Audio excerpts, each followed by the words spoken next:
Hello Nanba, welcome back to my channel. இன்னைக்கு நம்ம சேனல்ல பார்க்க போறது பாத்தீங்கன்னா Apache 200 BS6 இதோடைய 1 year ஓனர்ஷிப் தான் பார்க்க போறோம். ஸோ 1 இயரா அவங்க எப்படிலாம் என்னென்ன இஷ்யூ வந்து பார்த்தாங்க, ஃபேஸ் பண்ணாங்க. ஸோ எல்லாத்தையுமே நம்ம கேட்டு தெரிஞ்சுக்கலாம். ஃபர்ஸ்ட் ஓனரை வெல்கம் பண்ணலாம். வாங்க அஜீஷ் வாங்க. வெல்கம் அஜீஷ். எப்படி இருக்கீங்க? என்னாச்சு? சானிடைசர் இல்லை பரவாயில்ல இருக்கட்டும், ஒன்றும் பிரச்சனை இல்லை. சொல்லுங்க. ஃபர்ஸ்ட் வந்து ஒரு வருஷமா இந்த வண்டியை வந்து ஓன் பண்ணியிருக்கீங்க. ஸோ என்னென்ன இஷ்யூலாம் நீங்கள் ஃபேஸ் பண்ணீங்க, அதை மாதிரி தான் சொல்லுங்கள். இஷ்யூஸும் நான் ஃபேஸ் பண்ணேன்னா, வண்டி இந்த தேர்ட் கியரில் ஆஃப் ஆகிற இஷ்யூஸ், அதுதான் பெரிய இஷ்யூஸாக நான் பார்ப்பேன். அதாவது ஸ்லோ ஸ்பீடில் போய் ஸ்பீட் பிரேக்கரில் தேர்ட் கியரில் இருந்தால் மட்டும் ஆஃப் ஆகும் வண்டி. அதாவது ஸ்பீட் பிரேக்கரில் ஏறி இறக்கும்போது மட்டும் ஆஃப் ஆகும். மற்றபடி இஷ்யூஸ்னால் வேறு என்ன இஷ்யூஸு, வேறு எதுவுமே நான் ஏன்னா அந்த கியர் இஷ்யூஸ் அது ஏற்கனவே நான் ஃபஸ்ட் இயர் இதிலே சொல்லியிருப்பேன். ஃபஸ்ட்டு எடுத்தோடனே அந்த 5வது கியர் போடுறது மேஜரான இஷ்யூஸ் நான் எதுவுமே இது வரைக்கும் எதுவும் இன்னும் நான் பார்க்கல இந்த ஒரு வருஷத்தில். இந்த வண்டி எடுத்தாச்சு, எடுத்து ஃபஸ்ட்டு எத்தனை சர்வீஸ் பண்ணியிருக்கு? எப்படியும் ஒரு 6 சர்வீஸ் 7 சர்வீஸ் ஆயிடுச்சு. சரி, 7 சர்வீஸ் பண்ணிட்டேன். அதாவது எனக்கு ஏதாவது ஒன்று தோணுச்சுன்னா கொண்டு போய் சர்வீஸில் விட்டு ஏதாவது பார்த்துருவேன். அந்த மாதிரியே 7 சர்வீஸ் பண்ணியிருக்கீங்க. 7 சர்வீஸுமே ஃப்ரீ. எத்தனை ஃப்ரீ சர்வீஸ் வந்துச்சு? 5 free service. Okay, 5 free service, 2 paid service. பெய்ட் சர்வீஸுமே எனக்கு அவங்க ஷோரூமில் வந்து எனக்கு ஆஃபர் மாதிரி பண்ணி கொடுத்தாங்க. ஏன்னா 5 சர்வீஸுமே அவங்ககிட்ட தான். வண்டி ஆக்சுவலாக அவங்கள்ட்ட எடுக்கல, வேறு ஷோரூம் தான். ஆனால் 5 சர்வீஸ் ஃப்ரீ சர்வீஸ் அவங்களே பண்ணி கொடுத்துட்டாங்க இங்கே. அதுக்கப்புறம் அடுத்த சர்வீஸுக்கும் போகும்போது ஆஃபர் மாதிரி 214 ரூபா, மற்றதுக்குன்னா 450 ரூபா சம்திங் அந்த இனிஷியலாகவே வந்துடும். 214 ரூபாய்க்கு பண்ணி கொடுத்தாங்க 2 சர்வீஸ், அடுத்தடுத்த சர்வீஸ் மட்டும். ஓகே சரி. இப்போ நீங்கள் வந்து இன்ஜின் வைஸ் பார்த்துலாம். இன்ஜினில் உங்களுக்கு ஏதாவது ஒரு நாய்ஸாக இருக்கட்டும், இல்லை இன்ஜினில் ஏதாவது இஷ்யூ மாதிரி அந்த மாதிரி ஏதாவது கிரியேட் ஆனிச்சா அந்த 1 இயரில்? இன்ஜின் இஷ்யூஸ்ன்னு பெரிய எந்த இஷ்யூஸுமே இது வரைக்கும் வரல. அது என்னன்னா அந்த சவுண்டு வரும், அது லாங் போகும்போது யூஸ்வலாகவே வரும். அந்த சவுண்ட் மட்டும்தான் எனக்கே கொஞ்சம் பயம் வர மாதிரி இருக்கும். ரொம்ப ஓட்டினால எதுவும் வருமானு நான் ஒரு தடவை இந்த மாதிரி சவுண்ட் வரும்போது ஷோரூமில் போய் கேட்பேன், இந்த மாதிரி சவுண்டு வருது தலை, இந்த மாதிரி போயிட்டு வந்தா அது என்னதா எதுன்னு கேட்கும்போது, இல்லை இன்ஜின் ஆக்சுவலாகவே அது ஹீட் ஆகும்போது அதுலேருந்து ஒரு சவுண்டு வந்து மாறும், சேஞ்ச் ஆகும். இன்ஜினோட சவுண்டே சேஞ்ச் ஆகும், டிக் டிக்னு அடிக்கிற மாதிரி சேஞ்ச் ஆகும். அது பிரச்சனை இல்லை.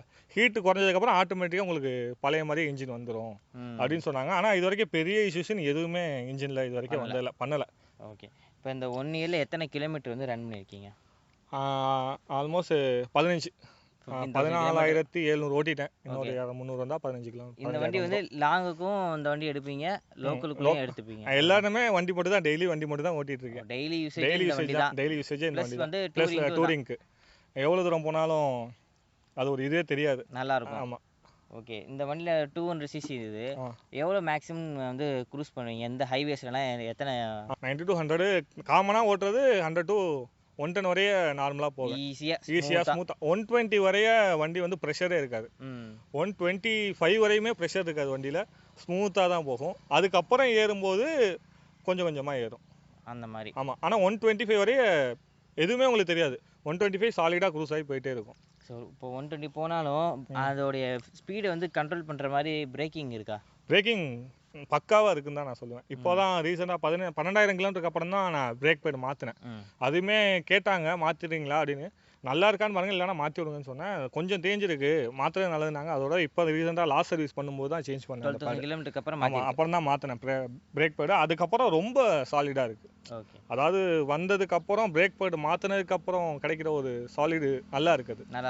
பிரேக்கிங் நம்மளுக்கே ஒரு இது கிடைக்குது. பிரேக்கிங் பெர்ஃபார்மன்ஸும் சூப்பராக இருக்குது. அடுத்து பார்த்தீங்கன்னா இந்த வண்டியோட சஸ்பென்ஷன் வந்து இந்த 1 இயரில் நீங்கள் எப்படிலாம் வந்து ஃபேஸ் பண்ணி? நிறைய இடத்துல நான் டூரிங் நம்ம போகும்போதே நான் வந்து ஃபீல் பண்ணியிருக்கேன். எப்படின்னா போயிட்டே இருப்பேன், டப்புன்னு குழி வந்துடும், தெரியாது. ஹெல்மெட் மாட்டிட்டு இதெல்லாம் பண்ணும்போது அந்த குழி தெரியவே இல்லை. விட்டுட்டு எனக்கு பயம் வந்துருச்சு, சஸ்பென்ஷன் அடி வாங்கிடுமோன்னு. ஆனால் ஒன்றுமே ஆகலை. அந்த டயர் மட்டும் அப்படியே அந்த இதில் இறங்கிட்டு அப்படியே போனதுனால எனக்கு 2-3 தடவை அந்த மாதிரி குழியில் விடும்போதே ஒரு பயம் வந்துச்சு, போச்சு சஸ்பென்ஷன் அடி வாங்கிடும் தான் நினச்சேன். ஆனால் அடி வாங்க, அதுவுமே 110 போயிட்டு இருக்கும்போது, 120 போயிட்டு இருக்கும்போது சடனாக ஒரு குழி. நான் பாட்டுக்கு அதில் தட்டிட்டேன், ஏன்னா வேறு வழியில் பிரேக் பண்ணோன்னா பின்னாடி இதாக இருந்தோன்னு. ஆனால் அதில் சஸ்பென்ஷன் அடி வாங்கிச்சு. ஆனால் நான் போயிருந்தேன் நினச்சேன், ஆனால் எதுவுமே ஆகலை. ஸோ பில்ட் குவாலிட்டி நல்லா இருக்கு. Build quality super. சஸ்பென்ஷனில் ஏதாவது ஆயில் லீக்கேஜ் ஆகிற மாதிரி இந்த 1 இயரில் இன்னும் எதுவுமே மேஜரான கம்ப்ளைண்ட்ஸ் எதுவுமே இது வரைக்கும் நான் 1 இயர் ஃபேஸ் பண்ணல. ஆமாம். ஏதாவது ஒன்று லைட்டாக எனக்கே தோணுச்சுன்னா உடனே கொண்டு ஷோரூமில் கொடுத்து பண்ணி கொடுத்துருவாங்க. அதுவுமே சில இது ஃப்ரீயாகவே பண்ணி கொடுத்துருவாங்க. இந்த வண்டியில் வந்து மேஜராக பார்க்குறது வந்து ஹீட்டிங் வந்து எப்படி இருக்கு? ஹீட்டிங் எனக்கு வந்து நான் ஹீட்டிங் எப்போ பார்ப்பேன்னா, அந்த வண்டியில் இப்போ லாங்காக போகிறோன்னு வச்சுக்கோங்க, ரொம்ப தூரம் போகும்போது காற்று இந்த சைடு அடிக்கும்போது காற்று அடிக்கும் பார்த்தீங்களா, அந்த பொசிஷன் ஏற்ற மாதிரி தான் காற்று காலில் அடிக்குமே தவிர அந்த ஹீட்டு இப்போ இந்த சைடு அடிக்குன்னா ரைட் சைடு அடிச்சிச்சுன்னா ரைட் சைடில் உள்ள இது ஹீட் ஆகிற மாதிரி எனக்கு ஒரு ஃபீல் பண்ணும். அது ஷூ போட்டிருந்தேன்னா தெரியாது, செப்பலோ இல்லை நார்மல் அந்த ட்ராக் பேண்ட் போட்டிருந்தேன்னா அந்த ஹீட் அடிக்கிறது எனக்கு தெரியும். ஆனால் நிற்கும் போது காற்று இல்லாதப்போ அந்த ஹீட் வெளியில் வர மாதிரி ஒரு ஃபீல் கிடைக்காது. இப்போ ரன்னிங்கில் போய்கிட்டு இருக்கும்போது காற்று இந்த சைடில் அடித்தா மட்டும் அதுலேருந்து வெளியாகிற மாதிரி ஒரு ஃபீல் இருக்கும். ஆனால் நிற்கும் போது அந்த ஹீட்டிங் வந்து பெரிய இஷ்யூவாக இருக்காது. கையை கொண்டு போனால் மட்டும் அந்த ஹீட் தெரியும். ஆனால் வெளியில் வந்து அடிக்கிறது அந்த மாதிரி இது நான் இப்போ வரைக்கும் ஃபேஸ் பண்ணதில்லை இது வரைக்கும். ஆமாம், நான் கண்டினியூஸாக 400 கிலோமீட்டர்ஸ் ஓட்டியிருக்கேன். 400 கிலோமீட்டர் ஸ்டாப் பண்ணாமே ஓட்டியிருக்கேன் நான் ஸ்டாப்பாக.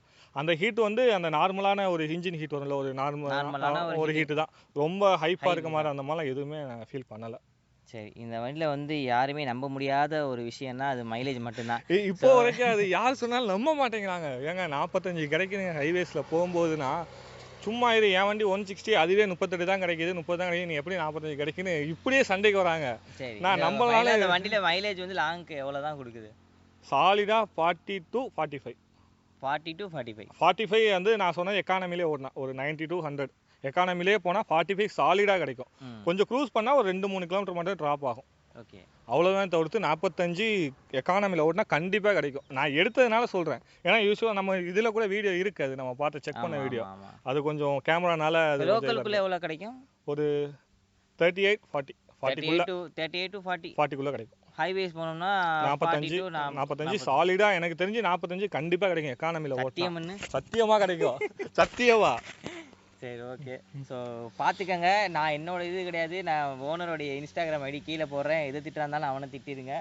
ஸோ இந்த வண்டியோடைய அப்போ அவங்களுக்கு கிடைக்கலாம், அவங்க வண்டியில தான் ப்ராப்ளம் நான் சொல்லுவேன். ஏன்னா என் வண்டி எனக்கு கிடைக்குது, நான் சொல்றேன் வண்டிக்கு மட்டும் 45 கொடுக்கும், எனக்கு 40. நான் போய் சொல்லணும் அவசியம் இல்லைல்ல. நான் என்ன ப்ரொமோஷனாக பண்ணிட்டு இருக்கேன், நான் எடுத்தேன் எனக்கு கிடைக்குது, அதை நான் சொல்றேன்.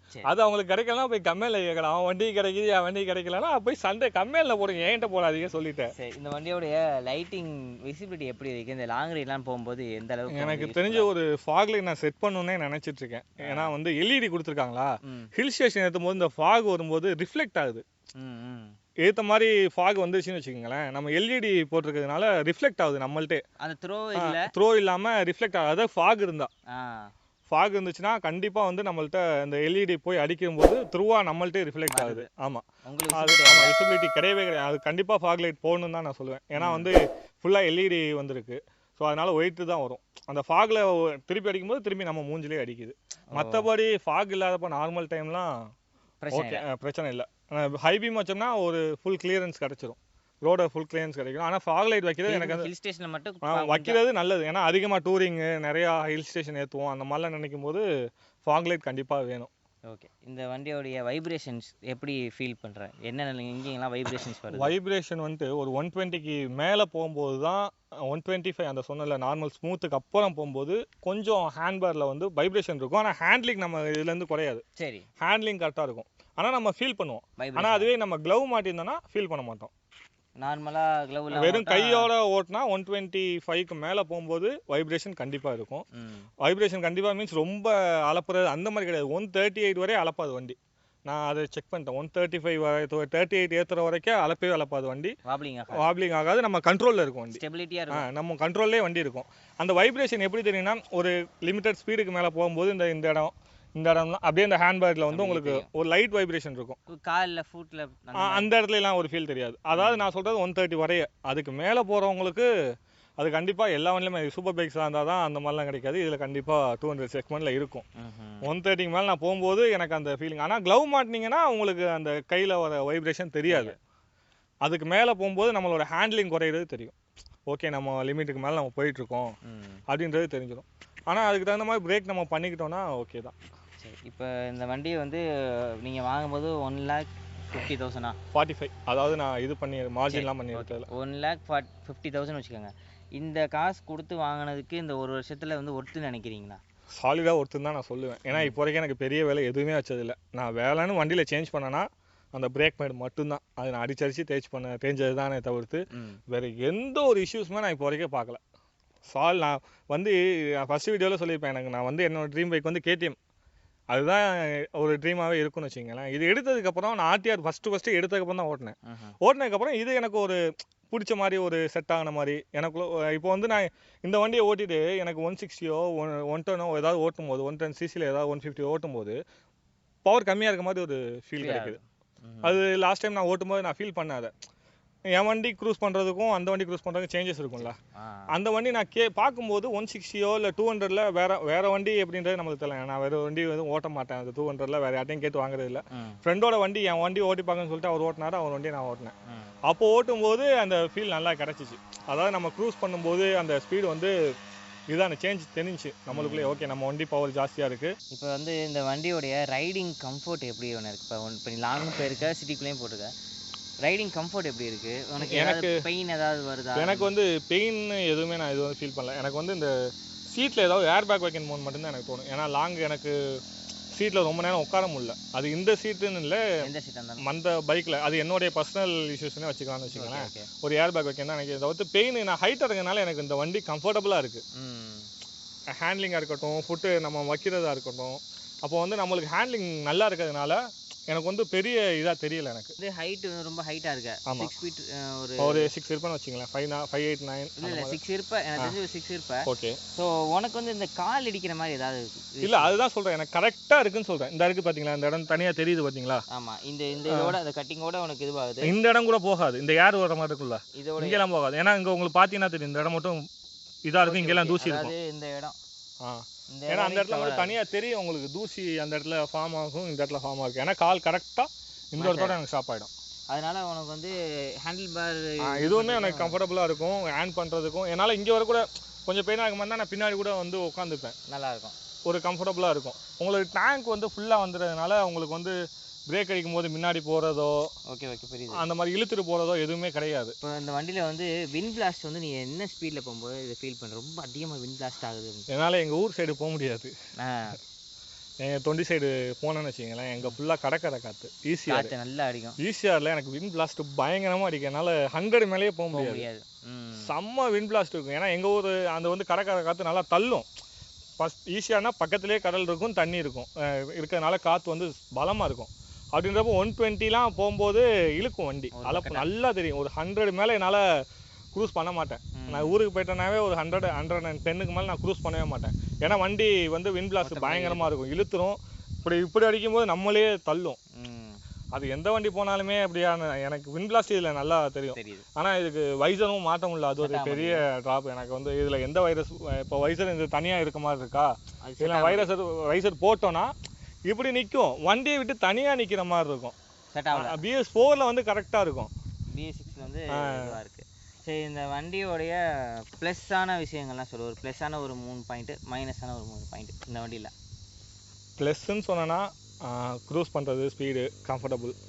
அதே மாதிரி இந்த ப்ளூடூத் இதெல்லாம் அதோட ஃபியூச்சர்ஸ்லாம் நல்ல இதாக கொடுத்துருக்காங்க. சரி, பிரேக்கிங்கு, வேறு என்ன ப்ளஸ் சொல்லுவேன், ரைடிங் பொசிஷன் எல்லாமே நல்லா இருக்குது.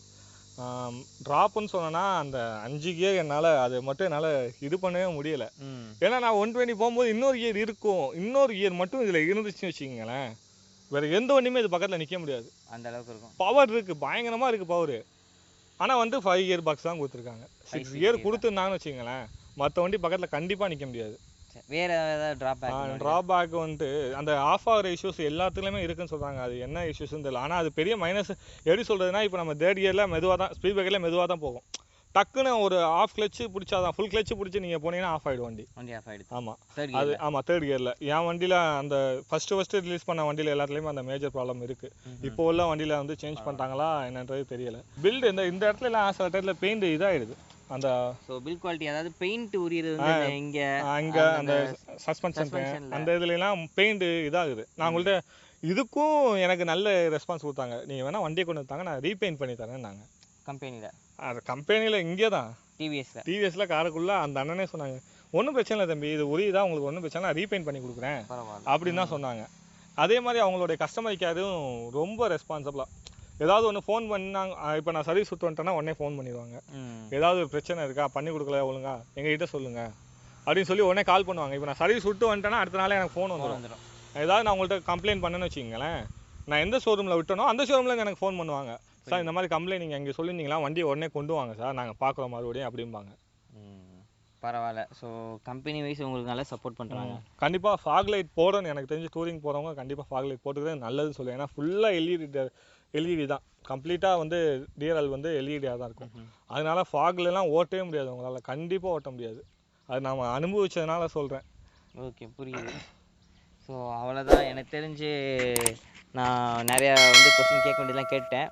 தென் பார்த்தீங்கன்னா உங்களுக்கு ஏதாவது டவுட்ஸ் இந்த வண்டியை பற்றி இருந்துச்சுன்னா நான் ஓனருடைய இன்ஸ்டாகிராம் ஐடி வந்து கீழே லிங்க் கொடுக்குறேன், டிஸ்கிரிப்ஷனில் கொடுக்குறேன். ஸோ அவர்கிட்ட கான்டாக்ட் பண்ணி நீங்கள் கேட்டுக்கோங்க. இந்த வீடியோ உங்களுக்கு பிடிச்சிருக்குன்னு நினைக்கிறேன். பிடிச்சிருந்தா மறக்காம நம்ம சேனலை லைக் பண்ணுங்கள், கமெண்ட் பண்ணுங்கள், ஷேர் பண்ணுங்கள். முக்கியமாக நம்ம சேனலை சப்ஸ்கிரைப் பண்ணிடுங்க. பக்கத்தில் உள்ள பெல் ஐக்கானை தட்டி விட்டுங்க. தேங்க்ஸ் ஃபார் வாட்சிங்.